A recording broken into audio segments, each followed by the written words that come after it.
Telangana CM Revanth Reddy deputy CM Mallu Bhatti Vikramarka కాసేపట్లో ప్రధాని నరేంద్ర మోదీతో భేటీ కానున్నారు. తెలంగాణలో కాంగ్రెస్ ప్రభుత్వం ఏర్పడిన తర్వాత మొదటిసారి ప్రధానితో భేటీ కాబోతున్నారు రేవంత్ రెడ్డి, భట్టి విక్రమార్క. రాష్ట్రానికి రావాల్సిన నిధులు, ఇతర అంశాలపై ప్రధానితో చర్చించే అవకాశం ఉన్నట్లుగా తెలుస్తోంది. ఢిల్లీ పర్యటనలో భాగంగా ప్రధాని మోదీతో పాటు కాంగ్రెస్ పార్టీ అగ్రనేతలతో కూడా భేటీ కానున్నట్లుగా తెలుస్తోంది.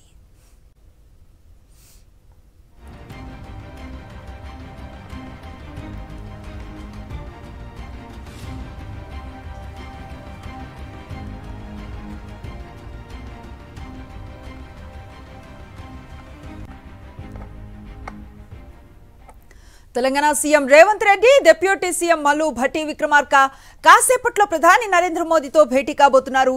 తెలంగాణలో కాంగ్రెస్ ప్రభుత్వం ఏర్పడ్డ తర్వాత మొదటిసారి ప్రధానితో భేటీ కాబోతున్నారు రేవంత్ రెడ్డి, భట్టి విక్రమార్క. రాష్ట్రానికి రావాల్సిన నిధులు, ఇతర అంశాలపై ప్రధానితో చర్చించే అవకాశం ఉన్నట్లుగా తెలుస్తోంది. ఢిల్లీ పర్యటనలో భాగంగా ప్రధాని మోదీతో పాటు కాంగ్రెస్ పార్టీ అగ్రనేతలతో కూడా భేటీ కానున్నట్లుగా తెలుస్తోంది. దీనిపై మరింత సమాచారం మా ఢిల్లీ ప్రతినిధి వెంకటేష్ అందిస్తారు. వెంకటేష్, తెలంగాణ సీఎం ఢిల్లీ పర్యటనకు సంబంధించి లేటెస్ట్ అప్డేట్స్ ఏంటి? తెలంగాణ నూతన ముఖ్యమంత్రి రేవంత్ రెడ్డి కాసేపట్లో ప్రధానమంత్రి నరేంద్ర మోడీని కలవబోతున్నారు. ఈ సమావేశంలో డిప్యూటీ సీఎం మల్లు భట్టి విక్రమార్క కూడా ఉండబోతున్నారు.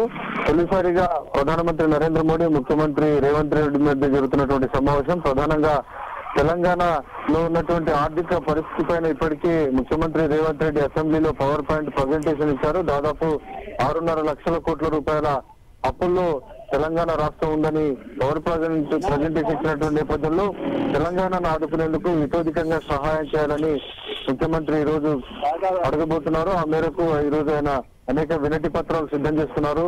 ప్రధానంగా కాళేశ్వరం ప్రాజెక్టు కానీ, అలాగే ఇటు పాలమూరు డిండి ప్రాజెక్టుకు జాతీయ హోదా ఇవ్వాలనేటువంటి డిమాండ్ ప్రధానమంత్రి ముందు పెట్టేటువంటి అవకాశం కనబడుతుంది. అలాగే కొత్తగా తెలంగాణకు రావాల్సినటువంటి గ్రాంట్స్ కానీ, అలాగే ఏపీ విభజన చట్టంలో ఉన్నటువంటి పెండింగ్ అంశాల పరిష్కారానికి తీసుకోవాల్సినటువంటి అంశాలు, చర్యల గురించి కూడా చర్చించేటువంటి అవకాశం కనబడుతుంది. వీటితో పాటు ప్రధానంగా దాదాపు గ్రాంట్ల రూపంలో తెలంగాణ నుంచి పెద్ద ఎత్తున తెలంగాణకు రావాల్సినటువంటి నిధులు, ఇంకా తెలంగాణకు రావాల్సినటువంటి నిధులన్నీ కూడా రావడం లేదు. సో ఆ మేరకు కేంద్ర ప్రభుత్వాన్ని స్వయంగా ముఖ్యమంత్రి కలవడం ద్వారా ఆ ప్రాజెక్టు సంబంధించినటువంటి నిధులన్నిటిని కూడా తీసుకునే దిశగా ఈరోజు ముఖ్యమంత్రి రేవంత్ రెడ్డి తొలిసారిగా ప్రయత్నం చేయబోతున్నారు.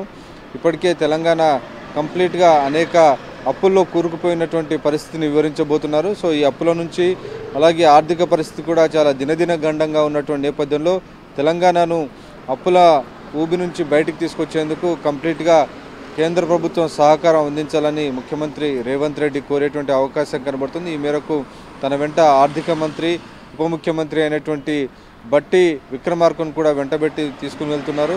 సో ఫలితంగా ఈ అంశాలన్నింటిని కూడా, తెలంగాణకు సంబంధించినటువంటి అంశాలన్నిటి కూడా, కీలక అంశాలన్నీ కూడా ఈరోజు ప్రధానమంత్రి దృష్టికి తీసుకెళ్లబోతున్నారు. తొలిసారిగా ప్రభుత్వం ఏర్పాటైన తర్వాత తొలిసారిగా జరుగుతున్నటువంటి సమావేశం. ఖచ్చితంగా తెలంగాణకు సంబంధించినటువంటి రావాల్సిన నిధులు కానీ, పెండింగ్ బకాయిలన్నింటిని కూడా వీళ్ళని త్వరగా సాధించుకునేందుకు వీరంతా ప్రయత్నం చేయబోతున్నారు. వచ్చే మార్చితో ఈ ఆర్థిక సంవత్సరం కూడా పూర్తవుతుంది కాబట్టి ఈ ఆర్థిక సంవత్సరానికి సంబంధించినటువంటి నిధులన్నీ త్వరగా ముందుకు కనుక తీసుకొని వస్తే ఆ మేరకు కాంగ్రెస్ పార్టీ ఎన్నికల ప్రచారంలో చేసినట్టుగా 6 గ్యారెంటీల అమలు దిశగా కాంగ్రెస్ ప్రభుత్వం చర్యలు తీసుకునేటువంటి అవకాశం కనబడుతుంది. Right, thank you Venkatesh.